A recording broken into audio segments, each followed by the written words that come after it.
আপনিও কিভাবে এই ধরনের ওয়ালপেপার সেট করবেন চলুন সেটি দেখে নিন।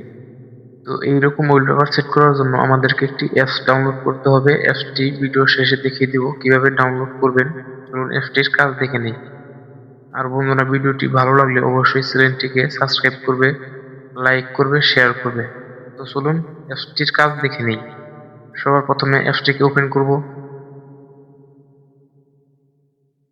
এখান থেকে ওয়ালপেপারে ক্লিক করব। এখান থেকে ডেইলি লাইফ ওয়ালপেপারে ক্লিক করব। এখানে অনেক ধরনের ওয়ালপেপার আছে, আপনারা আপনাদের পছন্দ মতো ওয়ালপেপার সেট করে নেবেন। এখানে অনেক ধরনের ওয়ালপেপার আছে, আমি এই ওয়ালপেপারটি সেট করে আপনাদেরকে দেখিয়ে দিচ্ছি। তো বন্ধুরা, এখানে আপনার ছবি অ্যাড করার জন্য এখানে ছবির উপরে ক্লিক করবেন। ছবির উপর ক্লিক করার পরে এরকম প্লাস আইকন আসবে, এই প্লাস আইকনে ক্লিক করবেন।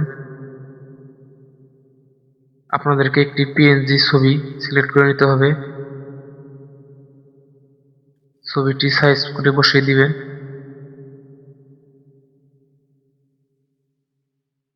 তারপর এখান থেকে টিক চিহ্নতে ক্লিক করবেন। আপনারা দেখেন নিচে যে নামটি আছে ওই নামটি চেঞ্জ করার জন্য নামের উপরে ক্লিক করবেন। এইখানে ক্লিক করে এগুলো কেটে দিবেন। এখানে আপনি আপনার ইচ্ছা মতো নাম বসিয়ে নেবেন। নাম লেখা শেষ হলে এখান থেকে টিক চিহ্নতে ক্লিক করবেন। আপনারা চাইলে নিচে এই নামগুলো পরিবর্তন করে দিতে পারেন।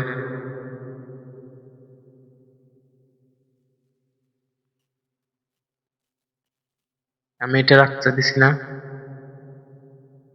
এখান থেকে টিক চিহ্নতে ক্লিক করব।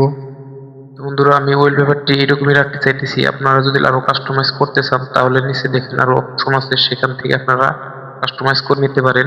তো বন্ধুরা, আমাদের ছবিটি কাজ শেষ। এখন পিছনে ব্যাকগ্রাউন্ড দেওয়ার জন্য ব্যাকগ্রাউন্ডে ক্লিক করব।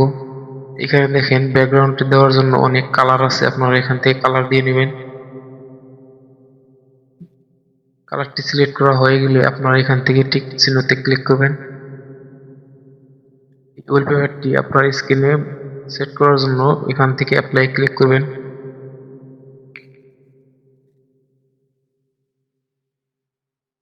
বন্ধুরা, আমাদের ওয়ালপেপারটি স্ক্রিনে সেট হয়ে গেছে, চলুন দেখে নিই। তো বন্ধুরা দেখেন আমার ওয়ালপেপারটি কত সুন্দর লাগতেছে। যে কোনো অ্যাপসে ঢুকলে এখানে দেখেন অ্যানিমেশন দেখাবে, অ্যানিমেশনের মাধ্যমে অ্যাপসটি দেখাচ্ছে। তো বন্ধুরা, ভিডিওটি ভালো লাগলে অবশ্যই চ্যানেলটিকে সাবস্ক্রাইব করবে, পেজ থেকে দেখে দিলে পেজটিকে ফলো করবে, লাইক কমেন্ট শেয়ার করবে।